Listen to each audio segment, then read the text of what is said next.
Thank you, James. Of course, I'd like to begin by acknowledging the traditional custodians of the land on which we meet today, the Ngunnawal people, and what a moving welcome to country. Thank you, Wally. I acknowledge and respect their continuing culture and contribution they make to the life of this city and the region. I'd also like to acknowledge our other Aboriginal and Torres Strait Islander people who may be attending this symposium today. I want to touch on our brand. At the Australian Space Agency, acknowledgement goes much beyond the core of who we are, it goes beyond that. Australia's Indigenous people are essentially the world's oldest astronomers. For thousands of years, the sky has been critical to Aboriginal and Torres Strait Islander people in dictating seasonal activities around food and movement, and a reflection of what's happening on land. That's why our agency's brand is inspired by Indigenous constellations. We're also taking meaningful action to create opportunities for our First Nations people. We proudly have agents who have come through the Indigenous Apprenticeship Program, and we have an Indigenous Action Network embedded within our organisation.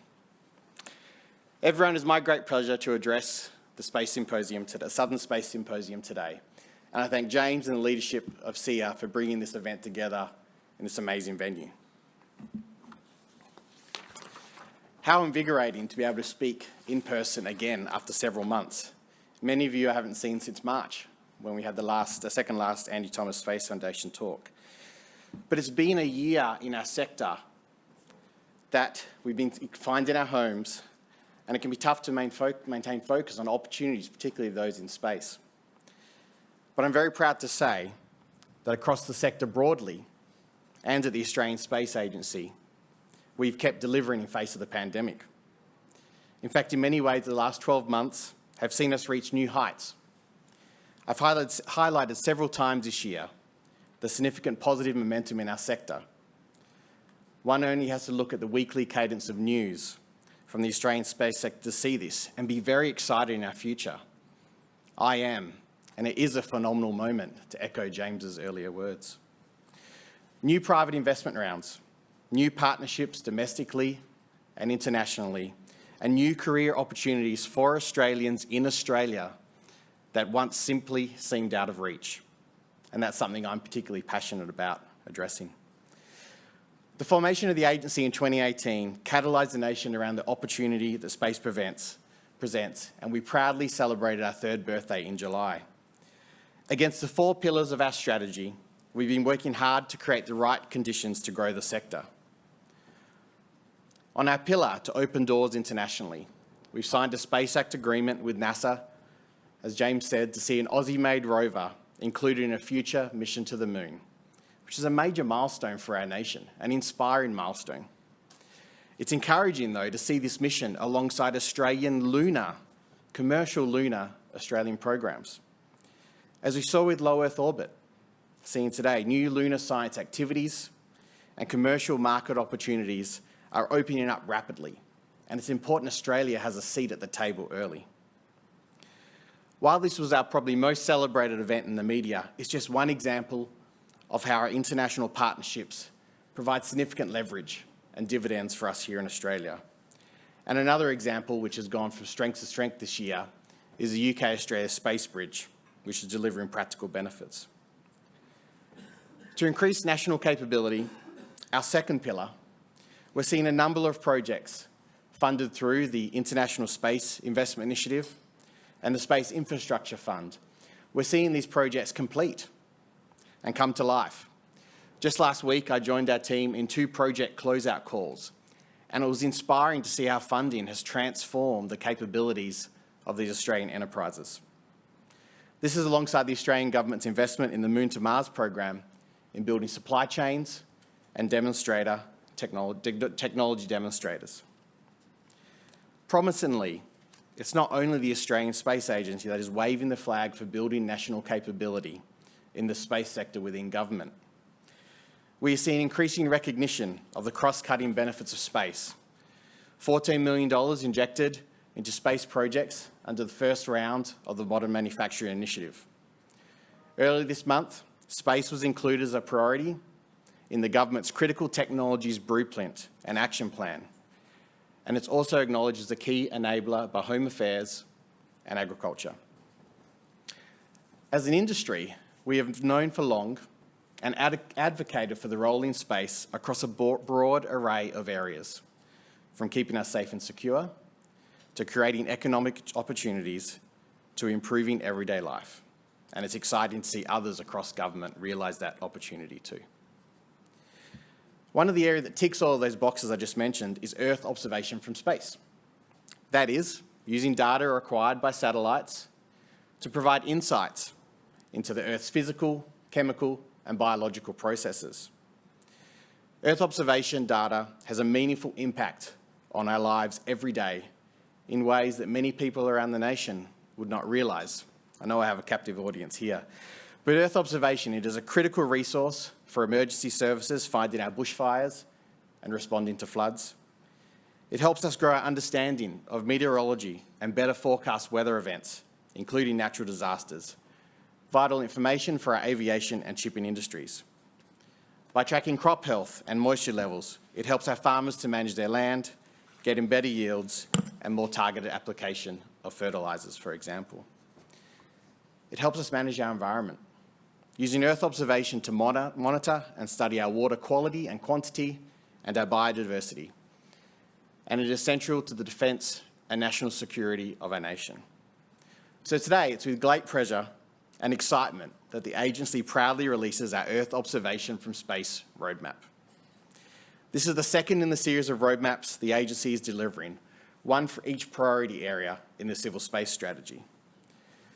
Developed with the support of many people in this room and around the nation, from industry, government, and the research community, this roadmap outlines a 10-year plan, a 10-year vision and strategic direction to support growth of the Australian space sector for Earth observation. It provides a map for industry to coordinate and build world-leading capabilities and technologies that support jobs and critical services into the future.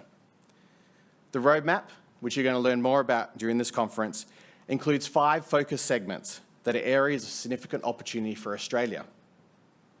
Development pathways and facilitating measures for each focus segment are identified.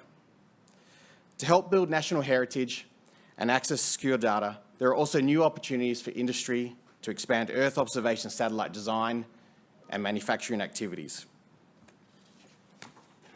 This roadmap is now published on our website space.gov.au, and you'll also be accessible through our social media channels.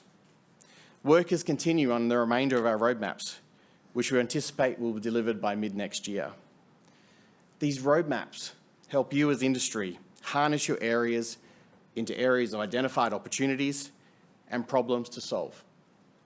To investors here and those listening in today, the agency roadmaps are developed through a methodical process, are well-researched, and highlight key areas to invest with confidence.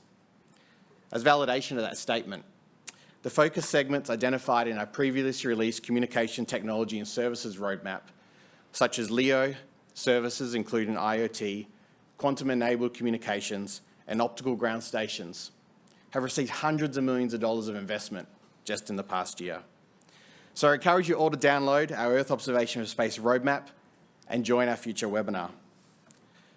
We couldn't do this alone at the Space Agency, so I want to thank everyone that brought this roadmap to fruition. We couldn't have done it without you. In particular, I would like to acknowledge our steering committee partners at Geoscience Australia, the Bureau of Meteorology, CSIRO and Defence, and we have several representatives that really steered that roadmap here in the room, participants in our technical advisory group, and of course the Australian Space Agency team and our CTO office led by Ord, in which we have Reese and Arvind, who also played a significant part. So we're really excited to have that out. Briefly, on our third pillar, promoting a responsible sector, we are delivering on our mission to grow a launch sector here in Australia with an expanded regulatory team so we can accelerate processing of applications. This year, this resulted in the signing of the first facility launch licences and first launch permit under the Act, followed by the first commercial launch attempt. Excitingly, we know this is just the beginning, with many lessons learned, providing opportunities for continued improvement, and I'll return to that later as we look to 2022. Our final pillar, Inspire, is arguably one of our most important. The Australian Space Discovery Centre has opened its doors, inspiring both young and old, and is already well in its way to deliver its mission with over 16,000 visitors so far, and we look forward to working with our partners at Questacon to take the experience nationwide. Let's move to reflections on my first year as head of the agency and how we look ahead. We're in phase 3 of executing the civil space strategy. Our stated goal is to triple the size of the sector to $12 billion and create an extra 20,000 jobs by 2030. It's an important goal, and obviously one that sits front of mind as I lead the Australian Space Agency forward. As I approach the end of my first year, I think it was 10 months in yesterday, I do so with an immense sense of pride. I'm fortunate to lead an exceptional team of hardworking and passionate agents, and I must express my gratitude for everything they do every day in and out. It's a growing team, and we've added a lot of bench depth in recent months. But while I'm proud of what we've achieved at the agency in the sector, which is a lot, particularly in the last 3 years, I've also observed areas of improvement and opportunity. These will need to be addressed as we head into 2022 if we're going to collectively achieve the results we want. Cohesion. One of the first areas where we can and must improve is our cohesiveness as a sector. We need to all start pulling in the same direction, leveraging each other's advantages and capabilities to drive us forward. I'll be blunt. Having spent much of my working life in the US, I did not appreciate how parochial Australia can be at times. Not always, but at times, both between states and organisations. We need better coordination of investments and strategies across states and territories, because without working in unison, we risk duplicating investment and efforts. Likewise, we need to identify and break down barriers that may restrict organisations from working together. But the need to improve collaboration extends beyond states and territories and organisations. We have to do more across government, particularly align more visibly our civil and our defence space strategies. We have heard your feedback about the need to understand the complete integrated pipeline of opportunity that exists within Australia. The planned investments in space capabilities by defence present monumental opportunities for Australian industry. But we are simply not ready yet in all areas to support these at the level required to provide the high-end systems that ADF of the 2030s will need to shape, deter and respond. But we can be. I'm very confident that if we take the appropriate steps now. There are already encouraging efforts being made to bridge the gap, often behind the scenes and not visible. Internally at the agency, we have staff embedded from defence, which enhances communication and collaboration. Several priority areas between defence and civil space are clearly already aligned, but we can and must do more. So the agency is determined to stand up and lead on this and provide you as an industry with a space blueprint that is truly national and unified. It's all in all of our interests to get this right. Another observation is the need to move with an increased sense of urgency. Opportunities for Australia in space are ripe for the picking, but we need to accelerate. Other countries are investing aggressively, and we need to move at a similar intensity here in Australia if we're going to keep up. Put simply, we need to attract more investment into the Australian space sector. The availability of capital is not the issue. Our challenge is to demonstrate to the private sector that we're a smart investment of that capital. We know we can further optimise opportunities of investment from government to unleash the private sector and support Australian businesses to scale. As part of that, we've begun discussions with venture capitalists and other private investors about what we can do to help set the right conditions. We already know what many of the barriers are, but by engaging with investors, we can really unlock the challenges and use all the tools of government to address them. As the next observation, one of the barriers to investment, particularly from overseas, is the need to make Australia an internationally competitive and desirable place for launch. 2021 has seen us make significant strides in this area. As I mentioned earlier, we have devoted more talented resources to our regulatory arm. Importantly too, we've now cycled the full life cycle of our regulations from licensing a spaceport to awarding a permit and carrying out a launch attempt. And that's critical for building confidence. And so we can learn and do things better in the future, so we can work on specific issues and not just generic feedback. As an agency, we know we need to keep evolving our regulatory framework to make it more competitive, to see more launches happening here from Australian shores. Our geographical advantage and stable political environment will only take us so far.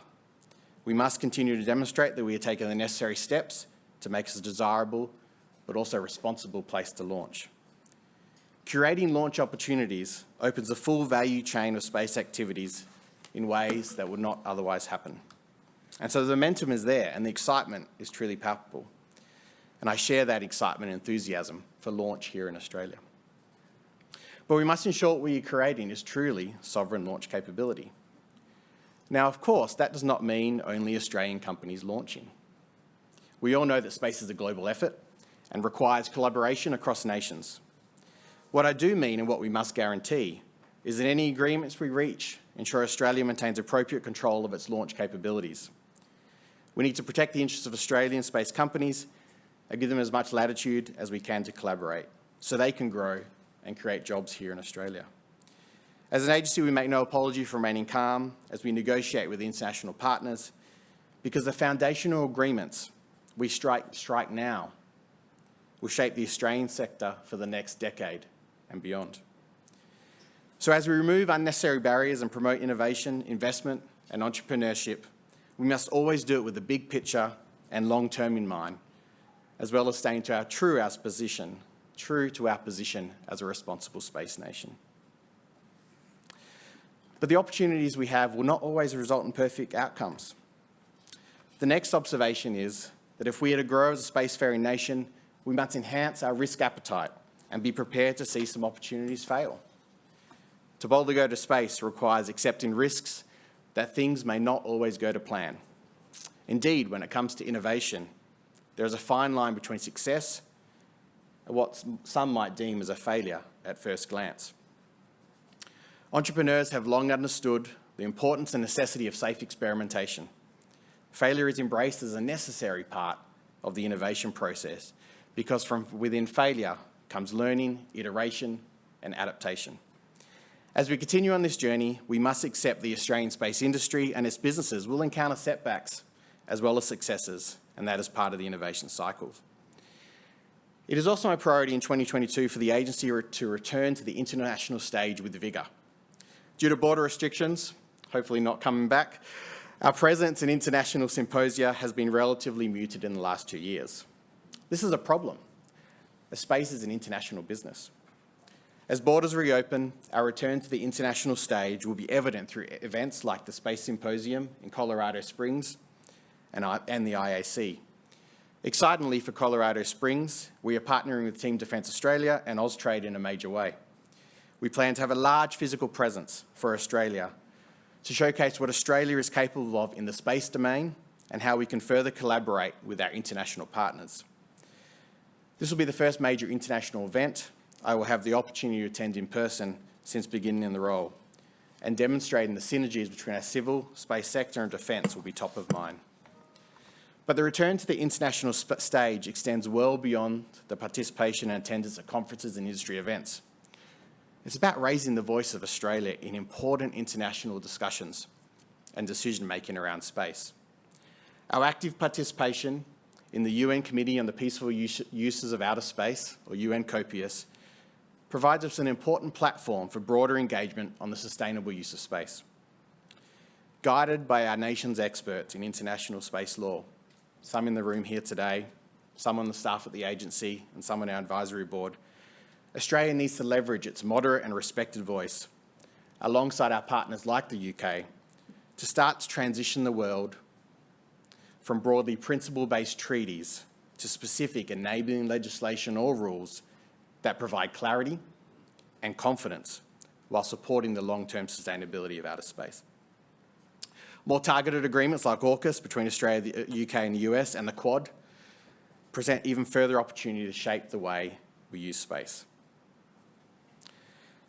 They will provide great opportunities for our nation and our nations around us with shared values to work together on solutions to complex problems for the peaceful uses of outer space.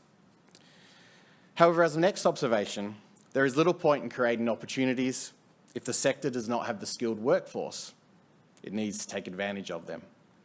That's why we must double down on our efforts and on workforce development as we execute phase 3 of the civil space strategy. As a returning Australian myself, I'd like to see even more Aussie expats make their way home. There are great opportunities, and we need to communicate that that a meaningful career in space can be achieved here on home soil. I'm heartened by the work of the Global Talent Attraction Task Force to just do that. But luring home expats or the best and brightest skilled migrants will not be enough. We need to support our universities in creating opportunities and providing industry-relevant training for the space sector. I've had the opportunity to visit a lot of the nation this year, and space programs at Curtin University, the University of Sydney, University of Southern Queensland, Swinburne University, UNSW, Canberra, and ANU here in Canberra, and many of the other great research institutions in our nation are prime examples of what we need to support and emulate to develop the next generation of workers. But it's not just our universities. Our vocational education providers have an important, very important role to play as well. Many of the careers that we need to have filled now and into the future require the hands-on learning of places like our TAFEs. We need space apprentices, and as the team said, we need space tradies. We also have a responsibility to ensure that the workforce we are creating is diverse. That's why as an agency we're fortunate to have professionals like Australia's Women in STEM Ambassador, Professor Lisa Harvey-Smith, on our advisory board, advising us on ways to improve gender diversity, not just internally at the agency, but across the sector. The agency's Inspire pillar is really about more than inspiration. It's an economic imperative. We need to be encouraging our young people to study STEM subjects right through high school and beyond. You'd be hard-pressed, and I have 2 of them, to find a 6 or 7-year-old who is not totally in awe of space. What we need to do is to maintain that awe and interest through high school and into tertiary or vocational education. At the agency and as a sector, we have a profound responsibility to leverage the inspiration that space provides for the future prosperity of the nation. Space or dinosaurs, we're the 2 that can really motivate people to pursue careers in space. And so we have an immense responsibility to do that because these skills are required in all sectors of the economy. Which brings me to another fundamental challenge and observation that we need to address. We must continue to bring space to the nation, to remind Australians of the ways in which space is central to our everyday life, how it has the potential to further improve our lives, and how it keeps us safe and secure. Those of us in the room and those dialed in, we've all drank the Kool-Aid. We get why, but we must never stop telling other people. We are at a critical juncture. Space has never been more important to our way of life and only growing as an economic opportunity. There is a new space activity, a new bit of news every other day, but there's also a resurgence of people questioning the investment in space, prosecuting that our energy investment should be focused on Earth matters like climate solutions. It's our job as an industry to explain the benefits and to dispel some of the myths and expectations that are mismatched to where a commercial space sector can play and its importance to measures such as climate change. Space is not about vanity or ego. It's about the well-documented opportunity and benefits that come from the peaceful use of outer space. So we must continue to take the nation on the journey and never miss an opportunity to remind people of the importance of what we do. As Australians, we also need to highlight the cost of us not matching up internationally and being left behind. As an agency, we are renewing our focus on communicating the benefits and opportunities of space, both to inspire and increase understanding and our social licence. But it's incumbent on all of us to remember why we do what we do and to spread the message. So please help us with that. Colleagues, as we look ahead to what we should do, we should do so in the knowledge that our sector is growing and the future is bright. The momentum I cited earlier is definitely headed in the right direction. However, we need to go faster and audaciously pursue our opportunities, leveraging our best talent ingenuity, and spirit. Space is an international endeavour, one that's fiercely competitive and one built on strong partnerships. Our activity investment needs to keep pace with our partners and competitors overseas if we're going to maximise the opportunity for Australia in the years to come. 2022, in my opinion, is a critical turning point in our space future and will be defining for where our sector is in the 2030s and beyond. Action, investments, and decisions we take now impact the decades ahead. We will only be limited by the scale of our ambition, our risk appetite, how we market ourselves to investors and the public, and our cohesion as a sector and ecosystem. As we head into 2022, we do so with a laser focus and a clear set of priorities that I'll run through. We will improve cohesion and enhance collaboration, with the Space Agency leading a unified effort to align the civil space sector and defence and across states and territories. We will work to lure greater private investment. We will further enhance our regulations and reach agreements which help declare to the world that Australia truly is open for launch.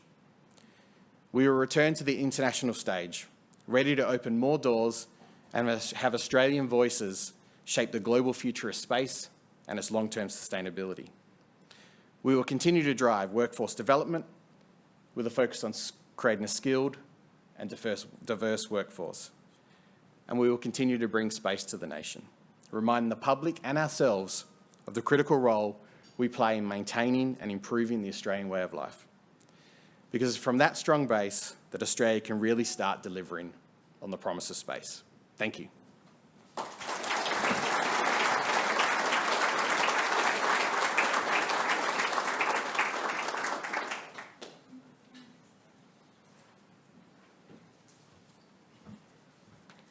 Thank you, Enrico. There was much to unpack in that, and I'm sure we'll get a chance to do so a bit later in this morning.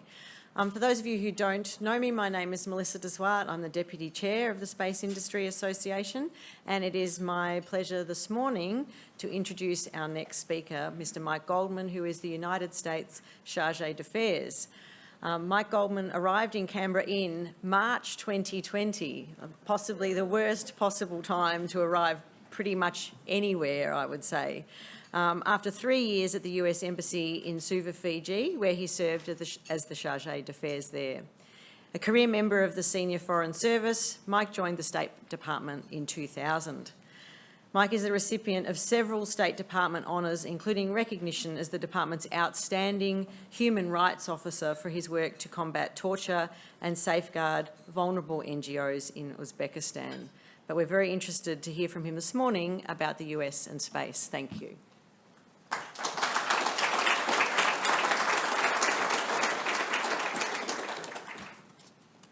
All right.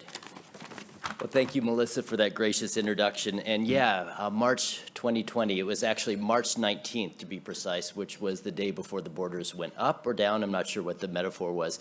My wife, who is in Hawaii, came on the very last flight.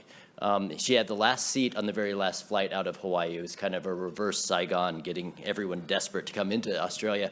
I put a reverse interpretation on it. I was so incredibly delighted to make it into Australia and to be in Australia for the next couple years until now. But Enrico is absolutely right. We're at the moment now where Australia weathered the pandemic with innovation, with fortitude, with the belief that open societies can deal with a public health emergency, prove that you don't have to out-China China to be able to deal with COVID. Enormously grateful for all of that, and now it's time to open up. And I see Australia is making great strides with good determination because there are opportunity costs for remaining closed. So I think, couldn't think of a better place to be for the last 2 years, and there's exciting things happening. It's a pleasure also, in particular, to be here today, to be a part of this symposium. I know that the discussions are going to be engaging and insightful. I should issue a disclaimer at the very beginning. There's a doctor in front of my name. There's a PhD at the end of my name. I'm a political scientist. So there are two things that I avoid doing.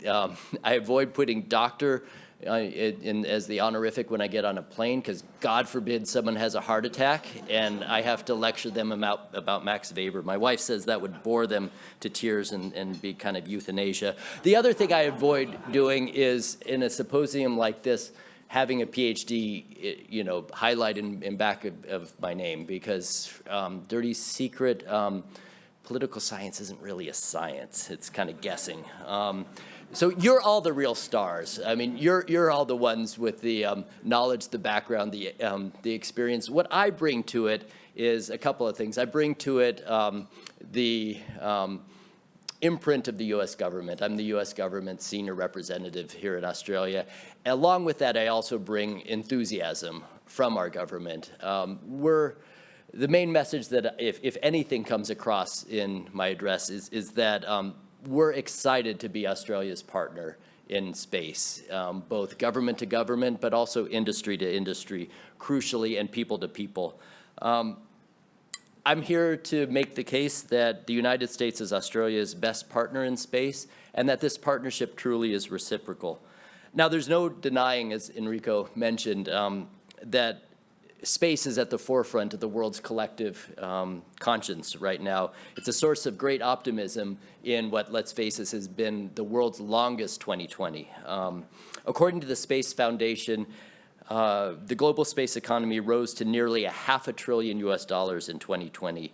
And it seems like there's new announcements about space almost every other week. We've heard a lot about Elon Musk and Jeff Bezos, but I'd say just as exciting, as their landmark innovations in private industry and their engagement with space have been the things that were mentioned just now about how Australia in particular is making great strides. We've also seen, continual reinforcement of the message that space exploration has a real demonstrable effect on our day-to-day lives. You mentioned Earth observation. That's just the latest in a long string of innovations that have improved markedly the lived experience of all of us here on Earth. And I think reminding people of that is critical to maintaining big budgets for space. On that note, I'm happy to announce something that most of you probably already know, and that's President Biden in his federal budget for 2022 allocates more funding to space than ever before, including nearly $25 billion in funding for NASA. We're committed to reinforcing and building on our leadership role, and we're committed to having Australia firmly by our side. Now, when talking about the evolution of space exploration, the mind kind of immediately goes back to 1969, to the first lunar landing. And one thing that is important to remember is when Neil Armstrong stepped off the lunar module and put his foot down on the lunar surface, he didn't describe it as a giant step for the United States. He described it as a giant leap for mankind. And truly, this really is a global enterprise. I think I had the good fortune in 2019 of delivering our July 4th address in Suva, Fiji, and it had a lunar theme, as did the one here, as I remember. And it was remarkable how resonant and how shared this experience was. There were very few Americans in the room, but everyone was into it. And I think that still continues to be the animating spirit for space exploration today. Australia has a special place in this story, as all of you know. The Honeysuckle Creek Tracking Station, which is located not too far from here, was instrumental to the success of the Apollo 11 mission to the moon, as was the Parkes Radio Telescope. Now, before I arrived in Australia in February 2020, people, my Aussie friends, said, well, if there are two movies that you watch, you have to watch The Castle, and of course you have to watch The Dish. And I'll save my remarks about The Castle for another time, maybe over beers. But as for The Dish, I just love that movie.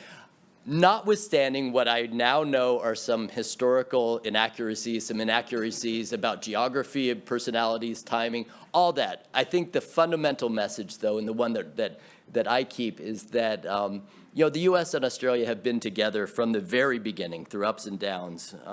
And I think that spirit animates our cooperation today.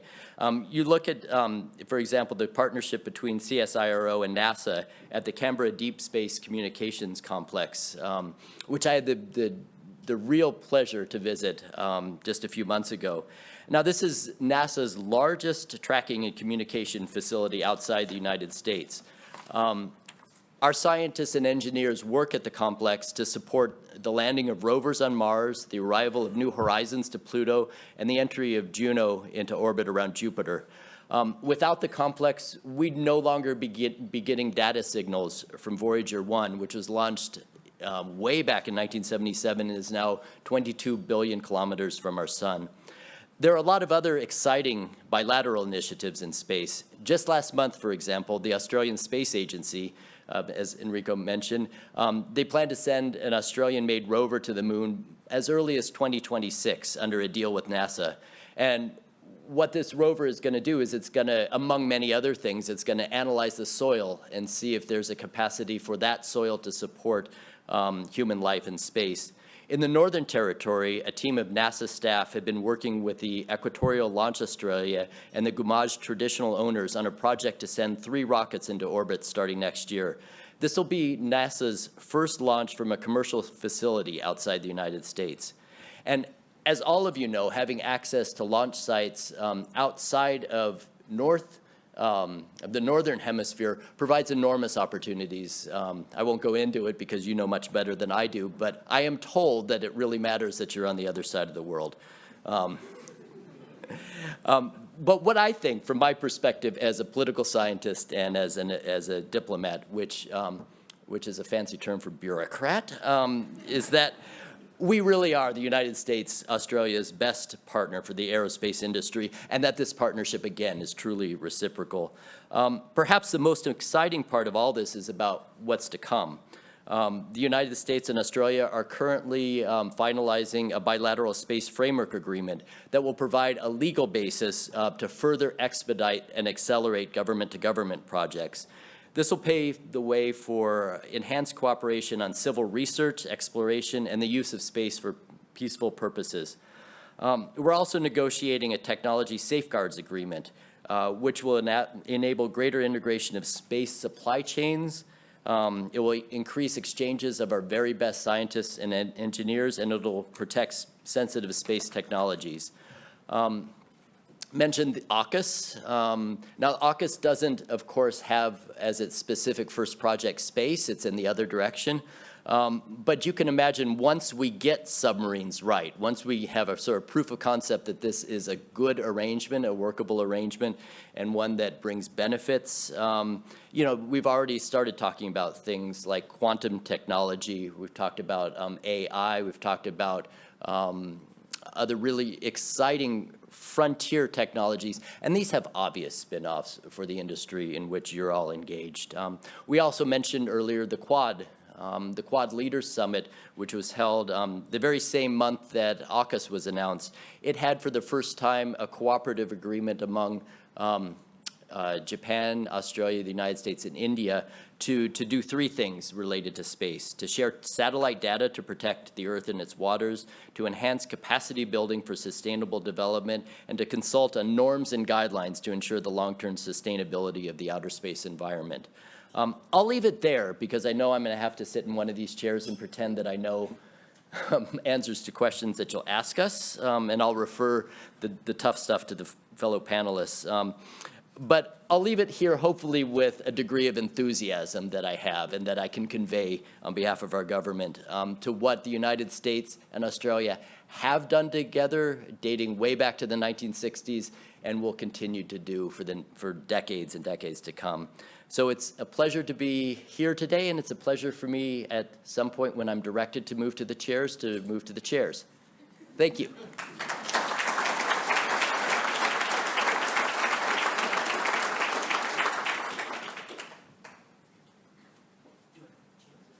Please, you are now being officially directed. I wasn't quite quick enough to give you the signal. Let's sit on the gap.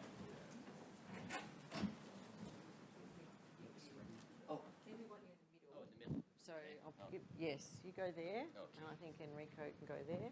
Okay.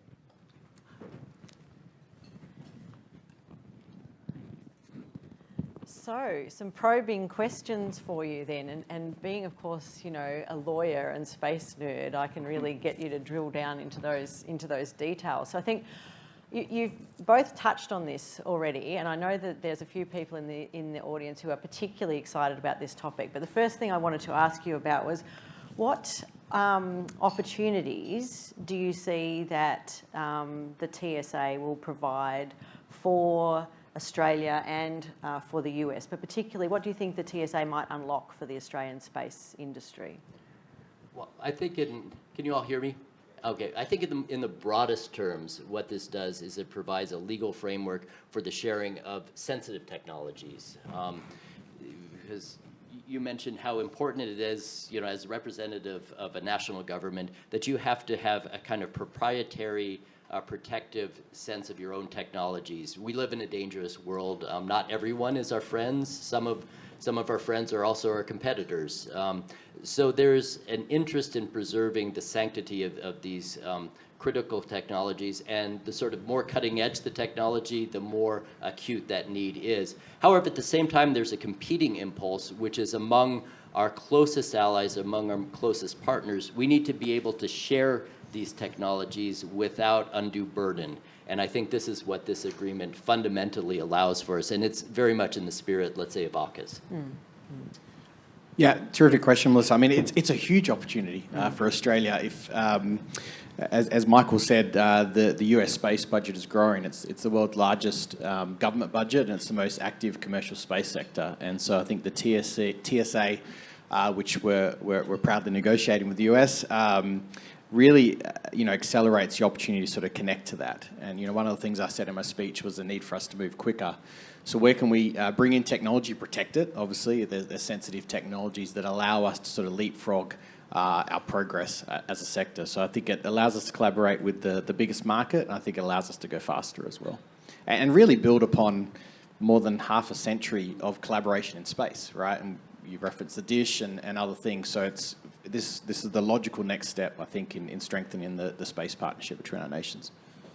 Fantastic. So then again, you've both already mentioned AUKUS, and I know that you said that space isn't front and centre of it, but it's there, and I think it's something that when the announcement was made, of course it was submarines, but then picking up on the sort of space element. What sort of opportunities do you think will enable us to work together to more fully develop and promote the space agenda? Do you want me to throw to Enrico first on this one, or? Thanks, Melissa. I think, although it wasn't specifically mentioned, if you look at the intent of AUKUS, it's clear space technologies are required, right? There isn't any aspect of national security and protecting the interests of our nations that don't rely on space in one way or another. So I think for me, although it wasn't explicitly called out, and I think Minister Payne may have referenced space as something that would be deepened through AUKUS, it has to be there, right? It has to be there just by the nature of what space does. So I think in terms of opportunities, we're going to build on the rover partnership. That's just the beginning in my perspective, and I've had discussions with Pam Melroy, the Deputy Head Administrator of NASA, who at a recent forum even said, where can Australia plug into infrastructure, into the Artemis program? So I think having the TSA, having the AUKUS, having the strong alliance is going to create opportunities for industry. What I'd add is that if you just look at the geometry of it, we have a ton going on bilaterally, but this is a triangular, tripartite thing. And so it allows greater collaboration among the three of us. We have an incredible deep relationship with the UK, of course, in technology sharing, and the crown jewel of this is nuclear propulsion for submarines. We're now sharing that, we'll start sharing that with Australia. But I think this opens up avenues too. You know, Enrico mentioned a couple of bilateral arrangements that you have with the UK. Well, there's a sort of now most favored nation status to these things, that there's opportunities for the three of us as partners to just add an additional impetus to technology sharing on a whole range of things. The other thing that I mentioned, of course, is, you know, if you talk about effective security technologies, everything is linked through satellites, and of course, satellites is fundamental to what a lot of you do.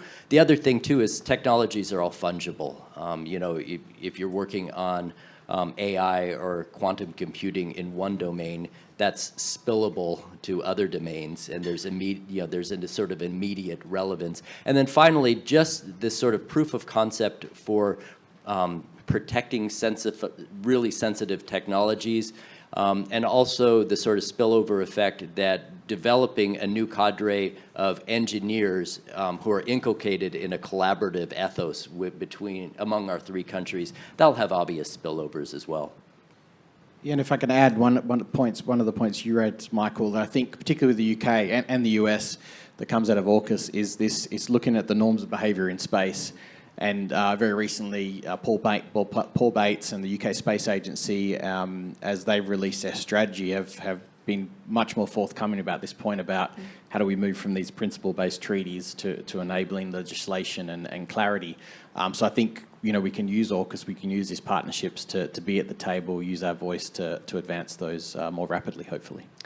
It was really quite a massive step forward. To, you know, I think most space lawyers and political scientists and would have said for a long time that there's no likelihood of us getting a new space treaty or any movement, and this seems to have been, as you say, a really significant and quite sudden in the diplomatic sense of it being sudden. Did you have any sort of reflections on the importance and the fact that it looks like we're going to be able to make a step forward in the responsible uses of space area? I mean, it's crucially important, right? If you look to the moon, you know, in the next few years, we're going to have CLPS landers landing lots of different instruments and rovers and things that might be looking at how they can sustainably leverage resources on the moon. What's the framework for that? So I think there's a time imperative to get this sorted out. And then as space gets more congested and you know, things happen in space, you know, even just how you do space traffic management for assets that aren't, you know, your sovereign nation's assets. You know, there's some thorny things that I think we have to resolve with clarity, so business cases for the likes of Astroscale and Space Machines companies have that sort of regulatory clarity into the future. Yeah, fantastic.